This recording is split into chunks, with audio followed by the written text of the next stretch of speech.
बिस्मिल्लाहिर्रहमानिर्रहीम। अस्सलाम वालेकुम नादरीन, आप यूट्यूब चैनल देख रहे हैं। मैं इमरान खान हूँ। इस वक्त की जो लेटेस्ट सूरत हाल है वो मैं आपको बता देता हूँ कि इस्लामाबाद को टच कर लिया है हर तरफ से आने वाले काफ़िलों ने। खैबर पख्तूनख्वा की जानिब से जो काफ़िले पहुँचे हैं, यानी जो M1 के ऊपर से जो काफ़िले पहुँचे हैं, वो कहाँ कहाँ से हैं मैं आपको बता देता हूँ। बड़ी तादाद में काफ़िले पहले इकट्ठे हुए डी ए खान में काफ़िले पहुँचे थे। कुछ जो हैं वो बलूचिस्तान से, 3 बड़े काफ़िले थे जो बलूचिस्तान से आए थे। सरदार अयाज खान खेतरान का काफ़िला था, वो पूरा ही बलूचिस्तान क्रॉस करके आ रहे हैं क्योंकि वो खेतरान का इलाका वो बिल्कुल अलग साइड पे है।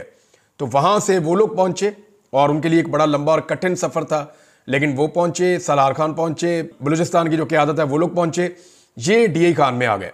इसके बाद जो खैबर पख्तूनख्वा के साउथ के एरियाज़ हैं, सदरन एरियाज़ हैं, वहाँ से 3 काफ़िले, शेर अफजल मरवत के भाई का काफ़िला था, फिर उमर अमीन गंडापुर का काफ़िला अपना था। इसके अलावा जो है वो एक बड़ा काफ़िला शाहिद कटक का था। ये काफ़िले सारे DI खान में इकट्ठे हुए, फिर ये आगे बढ़े। जब ये सी पैक पे आए तो वहाँ पुलिस ने इनके सामने रुकावटें रखी थी, तो इनका पहला इनकाउंटर वहाँ पे हुआ, पुलिस के साथ सामना हुआ और वहाँ पे बड़ी ज़बरदस्त झड़पें पुलिस के साथ चल रही थी। इतने में मियाँ वाली के लोग जो हैं वो उकब से कामयाब हो गए और उन्होंने रुकावटें तोड़ के सी पैक के ऊपर रास्ता बना लिया। जब मियाँ वाली के लोग पीछे से आए तो सामने से जो है वो कुछ लोग इस तरफ को गए और पुलिस बीच में सैंडविच बन गई और फिर काफिलों के लिए रास्ते खुल गए। ये लोग रात को टाइमली निकल पड़े थे और इन्हें मौका मिल गया सी पैक के ऊपर पुलिस को खुदेड़ने का। तो जब पुलिस भाग गई तो ये लोग मोटरवे पे पहुंच गए जो पेशावर से इस्लामाबाद की जानिब जाती है। अब इनके सामने रुकावटें बहुत कम थी, जो रुकावट आई है ये उसको उखाड़ते गए, उसको हटाते गए। और ये इतना बड़ा काफिला था कि एक आम शहरी ने एक वीडियो बना के शेयर की, वहाँ बैठा हुआ था, उसने 10 मिनट तक उसने रिकॉर्डिंग की है। तो 10 मिनट बस गाड़ियां भागती ही जा रही हैं और अच्छी खासी रफ्तार में गाड़ियां जा रही थी और वो उसके बाद भी वीडियो बना सकता था, काफिला खत्म नहीं हुआ था। तो 10 मिनट तक अगर गाड़ियां भागती जा रही हैं और इतनी ज्यादा गाड़ियां जा रही हैं सारे, और रोड के दोनों तरफ, आने वाली साइड पे भी और जाने वाली साइड पे भी, तमाम रास्ते इस्लामाबाद की तरफ जा रहे थे। तो ये लोग जाकर उतरे हैं, इस्लामाबाद से ज़्यादा दूर नहीं है वो इलाका, ये अटक का एक एरिया है, वहाँ से ये उतरे नीचे और वहाँ से उतर के फिर इन्होंने रास्ता लिया इस्लामाबाद टोल प्लाजा का। ये इस्लामाबाद टोल प्लाजा से 15 किलोमीटर पहले जाकर रुक गए थे और इंतज़ार कर रहे थे अली अमीन गंडापुर का। इन्हें यह तवक्को भी थी कि अली अमीन गंडापुर पीछे से हमें कॉल भी कर सकते हैं कि उल्टे आओ वापस, कटी पहाड़ी के इलाके में जो रुकावटें उनको पीछे से मिलकर हमारे साथ मदद करो, लेकिन इन्हें यह कॉल नहीं आई। ये पूरा काफिला वहीं पर मौजूद रहा और जो अटक के शहरी हैं वो भी निकले और निकल के वो भी इस्लामाबाद टोल प्लाजा की तरफ आकर वो भी जमा हो गए। तो ये बहुत बड़ी तादाद में लोग हैं।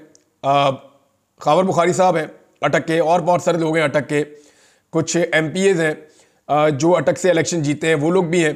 तो ये सारे लोग आए और ये भी आके मोटर पे इकट्ठे हो गए। अब ये मियाँ वाली और अटक के लोग हैं, इनके अलावा बलूचिस्तान के और जो साउथ एरियाज़ हैं खैबर पख्तूनख्वा के, ये उनके लोग हैं। बन्नू से आए हुए लोग हैं, जनाब ये करक से आए हुए लोग हैं, ये वज़ीरिस्तान से आए हुए लोग हैं, ये DI खान से आए हुए लोग हैं। तो ये सारे लोग वहाँ इकट्ठे हो गए। अब ये हो गया काफिले का एक हिस्सा। यहां क्लेम किया जा रहा है कि 1 लाख के करीब लोग इसके साथ शायद मौजूद हैं, इतनी बड़ी तादाद में। अच्छा, जो दूसरा काफिला है जो बहुत बड़ा है वो अली अमीन गंडापुर का है और उसके अंदर भी 3 काफिले शामिल हो चुके हैं। एक उसके अंदर जो है वो मालाकंड डिवीजन शामिल हो गया, दूसरा उसके अंदर जो हज़ारा डिवीजन है वहां से जो लोग आए वो काफ़ी लड़ते हुए आए, उन्होंने 3 रुकावटें दूर की, पंजाब में से गुजर के वो अली अमीन गंडापुर के पास आकर मिले। फिर इसी तरह जो मालाकंड के लोग हैं या चित्राल के लोग हैं या गिलगित बल्तिस्तान के लोग हैं वो भी इन्हीं रस्तों से होते हुए अली अमीन गंडापुर के काफिले से मिले। फिर गंडापुर का अपना एक काफिला है, पेशावर और सराउंडिंग के इधर जितने शहर हैं, आप कोहाट को ले लें, बाकी जगहों को ले लें, चारसदा को ले लें, ये सारे उनके साथ इकट्ठे हुए और इन्होंने आकर मोटरवे पे ट्रैवल करना शुरू किया। आगे इनको स्वाबी और मर्दान से जो वहां के कारकुन हैं उन्होंने ज्वाइन किया। ये सबसे आखिर में ये शामिल हुए क्योंकि ये सबसे करीब थे। और अब इनके सामने कटी पहाड़ी थी। कटी पहाड़ी वो एरिया है जहाँ पे 20,000 के करीब एहलकार मौजूद थे और ये प्रोफेशनली ट्रेंड है। इन्होंने काफ़ी दिनों तैयारियां की हैं, बड़ी इन्होंने मैपिंग शैपिंग की है, हर चीज़ के हथियार जो इनको चाहिए थे वो इनको दिए गए हैं। इनके पास स्टन ग्रेनेड्स भी थे। ये स्टन ग्रेनेड जो होता है ना, मैंने पहले भी आपको एक दफ़ा बताया था, ये इस्तेमाल हो चुका है माजी में। ये एक ऐसा ग्रेनेड है जिसको, ये मिलिट्री ग्रेड वेपन है, इसको इस्तेमाल किया जाता है जब कोई तंगो तारीख गलियों में या बंद घरों के अंदर ऑपरेशन किया जाता है मिलिट्री की जानिब से, तो इस ग्रेनेड को पहले अंदर फेंकते हैं। आपने देखा होगा अक्सर फौजी पहले अंदर ग्रेनेड फेंकते हैं, उससे एक धमाका होता है, धुआं होता है, फिर वो अंदर दाखिल होकर अटैक कर देते हैं। इस ग्रेनेड की खूबी ये है कि जहां पे ये फेंका जाता है ना, तो चंद सेकंड के लिए लोग हवास बाख्ता हो जाते हैं। यानी अगर उनके पास वेपन भी है तो वो फायर नहीं कर सकते। ये इंसान के औसान खता कर देता है। इतना ज़बरदस्त इसका धमाका और इसकी शिद्दत होती है, इसका थ्रस्ट इतना ज़्यादा है कि ये बंदा मारता तो नहीं है लेकिन आदमियों को बेबस कर देता है। तो इसको इस्तेमाल किया गया है। बल्कि कुछ ग्रेनेड जो हैं, जो बाद में इन्होंने रिकवर किए वहाँ से पाकिस्तान तहरीक इंसाफ के कारकुनों ने, तो सुहेल अफरीदी ने निकाल कर दिखाए भी हैं सूबाई वजीर ने कि ये स्टन ग्रेनेड्स हैं और ये हमारे खिलाफ इस्तेमाल कर रही है रियासत, तो ये जुल्म है, ये हमारे साथ ना किया जाए। कुछ कारकुन जो है वो गिरफ्तार भी हुए पाकिस्तान तहरीक इंसाफ के, जो खैबर पख्तूनख्वा के काफिले के साथ आ रहे थे। तो उसके बदले में तहरीक इंसाफ के कारकुनों ने पुलिस वालों को यरगमाल बना लिया और फिर उनके साथ बातचीत करके पुलिस वाले छोड़ दिए और कारकुन जो है वो अपने वापस ले लिए। मौके के ऊपर ही फैसला हो गया, ना कोई अदालत ना कोई और चीज़। पुलिस वालों ने भी कहा ठीक है, अब अपने बंदे वापस लो, इनके बंदे छोड़ दो। पुलिस वाले कई जगहों पे पाकिस्तान तहरीक इंसाफ के कारकुनों के हत्थे चढ़े, लेकिन उन्होंने विजुअल्स बनाए तहरीक इंसाफ के कारकुनों ने, उनको सोशल मीडिया पे डाला भी कि हम इन्हें पानी पिला रहे हैं, हम इनका ख्याल कर रहे हैं। दूसरी तरफ कोई कारकुन अगर पुलिस के हत्थे चढ़ जाता है तो वो बहुत डंडे मारते हैं। ये हमने विजुअल देखा है कि अकेला कारकुन या 2 कारकुन या 4 कारकुन जहाँ पे पुलिस वालों के नरगे में आए, पुलिस वालों ने उनको बहुत मारा। लेकिन दूसरी जानिब आप ये देखेंगे जब अकेला पुलिस वाला या 2 4 5 पुलिस वाले कारकुनों के कब्जे में आ जाते हैं तो वो पानी भी पिलाते हैं, उनका ख्याल भी रखते हैं। हालांकि ये मैंने एक नई चीज़ देखी कि पुलिस वाले खुद इमरान खान जिंदाबाद के नारे लगा रहे थे और वो ये कह रहे थे कि अल्लाह दी कसमें इमरान खान जिंदाबाद। तो पाकिस्तान तहरीक इंसाफ के कारकुनों ने वीडियोस बना के पुलिस वालों को छोड़ा कि जी आप जाएं, हमने आपको कुछ नहीं कहना, और आप बताएं आपके साथ किसी ने टॉर्चर किया, किसी ने जुल्म और ज्यादती की, किसी ने आपको कुछ नहीं कहा। तो ये इमरान खान साहब की तरबियत है। हाँ, ये ज़रूर है कि जब सामने से पुलिस मार रही होती है तो यहाँ से कारकुन भी पत्थर फेंक रहे होते हैं, ये भी उनके साथ लड़ते हैं। लेकिन अगर पकड़ लेते हैं तो दोनों का रवैया बिल्कुल मुख्तलिफ है। अगर पुलिस पकड़ लेती है कारकुन को तो बहुत मारती है, कारकुन पकड़ लेते हैं पुलिस को तो वो कुछ भी नहीं कहते, बल्कि वो बाहिफाजत छोड़ कर आते हैं, तरीका भी बताते हैं कि यहाँ से चले जाओ। कटी पहाड़ी में को 20,000 के करीब एहलकार थे, ट्रेंड एहलकार थे, उनके पास बेशुमार शेल्फ थे, उन्होंने हज़ारों शेल्फ फायर किए हैं। वहाँ से पत्थर भी फेंके गए गाड़ियों के ऊपर, स्टन ग्रेनेड्स भी मारे गए गाड़ियों के ऊपर, और गोली भी चली है, रबड़ की गोलियाँ बहुत ज़्यादा चली हैं। लेकिन इसके बावजूद जो पाकिस्तान तहरीक इंसाफ के काफिले में मुराद सईद की पूरी टीम है, जो इस वक्त खैबर पख्तूनख्वा की काबीना का हिस्सा भी है, उन लोगों ने ये रुकावटें अबूर कर ली और वो पहाड़ों पे चढ़ गए। उन्होंने पुलिस से उनकी जगह छीन ली और ये 20,000 पुलिस एहलकार जो वहाँ पे मौजूद थे, ये वहाँ से भाग गए और इन्होंने देहातों में और इधर उधर मुख्तलिफ जगहों पर भाग कर अपनी जान छुड़ाई। जबकि कारकुनों ने अब कटी पहाड़ी का सबसे मुश्किल मरहला अबूर कर लिया है। खैबर पख्तूनख्वा से जब भी कोई काफिला आता है ना, तो उसके सामने जो सबसे मुश्किल मरहला होता है, जिसको पार करना बिल्कुल मुमकिन नहीं होता। यानी अगर किसी भी पॉलिटिकल पार्टी को आप कहेंगे कि ये रुकावटें पार करो तो वो कहेगी इनसेन है, ये हो नहीं सकता। तो पाकिस्तान तहरीक इंसाफ कोई जुनूनी पार्टी है, ये उसको क्रॉस कर लेते हैं हर दफ़ा। तो इस मरतबा पिछली मरतबा से ज़्यादा बंदोबस्त किया गया था, ज़्यादा कंटेनर थे, ज़्यादा खंदकें थी, ज़्यादा आंसू गैस थी, ज़्यादा रबड़ की गोलियाँ थी, एहलकार भी ज़्यादा थे। लेकिन इसके बावजूद पाकिस्तान तहरीक इंसाफ ने सुबह उठने के बाद जोर लगाना शुरू किया और चंद घंटों के अंदर इसको क्लियर कर दिया। तो कटी पहाड़ी क्रॉस कर रहा है बुशरा बीबी और अली अमीन गंडापुर का मेन काफिला, जिसके अंदर दीगर 3 काफिले भी शामिल है, और चौथा जो बड़ा काफिला है वो उनका इंतजार इस्लामाबाद के दरवाजे पे कर रहा है। अब ये सारे यहाँ इकट्ठे हो रहे हैं। दूसरी जानिब पंजाब से भी कुछ काफिले पहुंचना शुरू हो गए। उन्होंने हकला का जो पॉइंट है उसको क्लियर कर दिया। हकला जो है वो एक बड़ा मुश्किल पॉइंट था, उसको भी पंजाब से आने वालों ने क्लियर कर दिया है। तो ये सारे काफिले इस वक्त इकट्ठे हो जाएंगे मोटरवे के ऊपर। मोटरवे पे इकट्ठे होने वाले लोगों की जो गिनती है वो बहुत बड़ी है। यानी इतनी बड़ी तादाद में आज तक पाकिस्तान की तारीख में पाकिस्तानी इस्लामाबाद की तरफ नहीं आए। ये सबसे बड़ी तादाद में पहली मरतबा पाकिस्तानी इस्लामाबाद पहुंचे और हर तरह की रुकावट और फस्तायत को अबूर करके पहुंचे। अभी पंजाब के कुछ मामलात हैं, देखिए, अगर अयाज खान खेतरान पूरा का पूरा बलूचिस्तान क्रॉस करके वो इस्लामाबाद पहुंच सकता है, तो जो पंजाब के शहरी हैं या वहां की जो लीडरशिप है वो क्यों नहीं इस्लामाबाद पहुंच पाई। अभी रावलपिंडी और इस्लामाबाद का इम्तिहान बाकी है। उन्होंने अपनी तवानाइयां बचा के रखी हुई हैं। अभी उनके अनाउंसमेंट आना शुरू हुए हैं कि मगरिब के वक्त वो अपनी कार्रवाई शुरू करेंगे। आखिरी रुकावट इस वक्त कौन सी है पाकिस्तान तहरीक इंसाफ के सामने या जो बड़े काफिले आ रहे हैं उनके सामने? अब उनकी ताकत बहुत बढ़ गई है काफिलों की और वो बहुत ज़बरदस्त शिद्दत के साथ आ रहे हैं। लेकिन आखिरी रुकावट जो है वो है 26 नंबर। 26 नंबर का जो एरिया है, यहाँ पे पुलिस पूरा बंदोबस्त करती है कि इसको कोई क्रॉस ना कर सके। लेकिन यहां प्रॉब्लम यह है कि अंदर की तरफ से बड़ा दबाव है रावलपिंडी और इस्लामाबाद के शहरियों का। जब वो इस्तकबाल करने के लिए आएंगे तो पुलिस के लिए वहां खड़ा होना मुमकिन नहीं रहेगा। तो ये कंटेनर, जैसे हमने पहले देखा, कंटेनर तिनकों की तरह लोग कभी उधर धकेल रहे हैं, कभी उधर धकेल रहे हैं। जो कंटेनर्स वेल्ड किए हुए थे उनको गाड़ियों के साथ खींच कर ले जाते हैं, कंटेनर्स को रस्से डाल के खींच लेते हैं। तो कारकुनों ने कसर कोई छोड़ी नहीं। अभी तो रस्ते में कोई कंटेनर दिखाई नहीं दे रहा। ये सारे लोग तमाम रुकावटें, तमाम खंदकें उबूर करके, यानी इस वक्त किया ये हुआ है कि आज़ाद कश्मीर का, गिलगित बल्तिस्तान का, इवन मरी का, इस्लामाबाद के साथ या पंजाब के साथ राब्ता मुनक़ता किया गया। हत्ता कि खैबर पख्तूनख्वा के साथ भी इनका राब्ता मुनक़ता कर दिया गया। और ये इस हुकूमत ने डर के मारे किया है। लेकिन जहाँ जहाँ पे रास्ते बहाल हो रहे हैं, लोग निकल रहे हैं और पहुँच रहे हैं। अगर हुकूमत ने फौरी तौर पर मामलात को दुरुस्त ना किया तो जो बड़ी तादाद में लोग मज़ीद पीछे से आना चाह रहे हैं, वो हुकूमत जब पहुँचेगी तो हुकूमत के कंट्रोल से चीज़ें बाहर हो जाएंगी। लाखों लोग आगे बढ़ रहे हैं और इस्लामाबाद के काफ़ी करीब पहुँच चुके हैं। इस्लामाबाद पे एक बहुत बड़ा हुजूम दस्तक दे रहा है पाकिस्तानियों का। ये पूरे पाकिस्तान से आए हुए लोग हैं जो 25 करोड़ पाकिस्तानियों की नुमाइंदगी कर रहे हैं इस्लामाबाद के दरवाजे पर। अब 26 नंबर को जब ये क्रॉस करेंगे तो इनकी अगली मंजिल होगी डायरेक्टली डी चौक। डी चौक में क्या होगा? डी चौक में मुझे ऐसा लगता है कि इन लोगों के पहुंचने से पहले ही जितनी लड़ाई होनी है वो हो जानी है और इस्लामाबाद के शहरी निकल आएंगे। आमिर मुगल ने कहा है कि हम अपनी तवानाइयाँ ज़ाया नहीं कर रहे, लेकिन हम सबको कह रहे हैं कि तैयार हो जाएं, अपनी अपनी चीज़ें तैयार कर लें।